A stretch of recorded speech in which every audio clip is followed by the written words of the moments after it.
Dance masters association వివాదానికి ఎట్టకేలకు తెరపడింది. ఈ గొడవ ముగిసినట్టు ఫెడరేషన్ అధ్యక్షుడు వల్లభనేని అనిల్, జానీ మాస్టర్ ఉమ్మడిగా ప్రకటించారు. దానికి సంబంధించిన బ్రేకింగ్ ఇది. ఇవాల్టితో ఈ డాన్స్ మాస్టర్స్ అసోసియేషన్ గొడవ ముగిసింది అని అనిల్, వల్లభనేని ప్రకటించారు. అంతా కలిసికట్టుగా పనిచేయాలని నిర్ణయించాము అన్నారు అనిల్, వల్లభనేని. ఈ నెల 26న జనరల్ బాడీ మీటింగ్లో తుది నిర్ణయం తీసుకుంటామన్నారు ఆయన. ఆరోపణలు ఎదుర్కొంటూ ఉన్న జనరల్ సెక్రటరీపై చర్యలు కూడా తీసుకుంటా ఉన్నారు. సుమలత ఆధ్వర్యంలోనే అసోసియేషన్ కొనసాగుతుంది అన్నారు అనిల్, వల్లభనేని. పరిశ్రమలో 24 క్రాఫ్ట్స్కి ఫెడరేషన్ అవసరం అన్నారు జానీ మాస్టర్. నా వివరణతో ఫెడరేషన్ సంతృప్తి చెందింది అన్నారు జానీ మాస్టర్. ఈ వివాదం ఇంతటితో సద్దుమణిగిందని భావిస్తున్నా అంటున్నారు జానీ మాస్టర్. జానీ మాస్టర్ గారిని వారు మా ఫెడరేషన్కి వచ్చి వారి వివరణ పూర్తిగా ఇవ్వడం జరిగింది. ఆ వివరణకి మేము పూర్తిగా సంతృప్తి చెందడం జరిగింది. వారు ఎందుకు అనవలసి వచ్చింది, ఎందుకు అనేది వారి వివరణ పూర్తిగా ఇచ్చారు. ఏదైనా ఫెడరేషన్ కార్మికుల పక్షాన, డాన్సర్స్ పక్షాన ఉంటుంది కాబట్టి మాస్టర్ కూడా డాన్సర్స్ సంక్షేమాన్ని దృష్టిలో పెట్టుకొని వారు కూడా వచ్చి పూర్తి వివరణ ఇచ్చారు. దానికి మేము సంతృప్తి చెందడం జరిగింది. కాబట్టి ఏదైతే జానీ మాస్టర్ మీద మేము నాన్ కోఆపరేషన్ విధించామో దాన్ని విరమించుకోవడం జరిగింది. రేపటి నుంచి యథావిధిగా జానీ మాస్టర్ వారి విధులకి హాజరు కావచ్చని మీకు తెలియజేస్తున్నాము.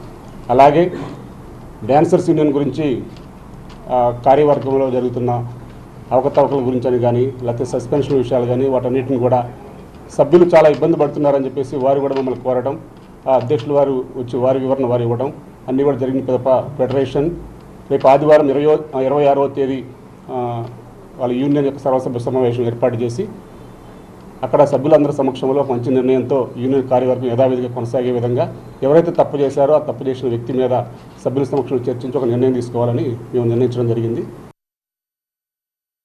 ఇప్పుడే అనిల్తో కూర్చొని మాట్లాడటం జరిగింది. అండ్ సార్తో కూడా, శ్రీనివాస్ సార్తో కూర్చొని అందరూ కూర్చొని మాట్లాడటం జరిగింది.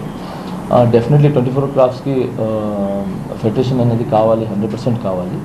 సో అది కూడా నేను దృష్టిలో పెట్టుకొని నేను నాకున్న పరిధిలో నేను వివరణ ఇవ్వడం జరిగింది. సో ఆ వివరణకి అందరూ సంతృప్తి చెందడం జరిగింది. సో ఈ సమస్య ఇక్కడతో క్లోజ్ అయిపోయిందని నేను భావిస్తున్నాను. And first of all thank you so much sir, Srinivas sir and Prasanna sir. ఈ విషయం తెలిసి వెంటనే అరే ఇది ఎటో వెళ్తుందని చెప్పి వచ్చి ఇమీడియట్లీగా అందరూ బాగుండాలని చెప్పి కూర్చొని ఈ సమస్యని క్లియర్ చేసినందుకు చాలా చాలా థ్యాంక్ యూ సార్, చాలా thank you so much sir. Chiranjeevi sir ఏ ప్రాబ్లం ఉన్నా, ఏ మంచి ఉన్నా ఫస్ట్ ఆయన ముందుంటారు. Thank you Chiranjeevi sir. ఇది ఫస్టే మీరు గమనించి పిలిపించి మమ్మల్ని కలిసేలాగా ఏమంటారు కూర్చోబెట్టి చాలా చక్కగా మమ్మల్ని ముందుకెళ్ళేలాగా చేశారు. ఫస్ట్ నన్ను కానీ శేఖర్ను కానీ. దాని తర్వాత ఇప్పుడు యూనియన్ సమస్యలని కూడా ఆయన కూడా ఒక మాట చెప్పి అనిల్ గారికి అండ్ మన రాజేష్ గారికి చెప్పి దీన్ని ఎలా అయినా ముందుకు తీసుకెళ్ళి దీని సమస్యను క్లియర్ చేయండి అని చెప్పి చిరంజీవి సార్ కూడా చెప్పడం జరిగింది. సో యూనియన్ సమస్య కూడా ఇప్పుడు క్లియర్ అయింది. Thank you so much Chiranjeevi sir.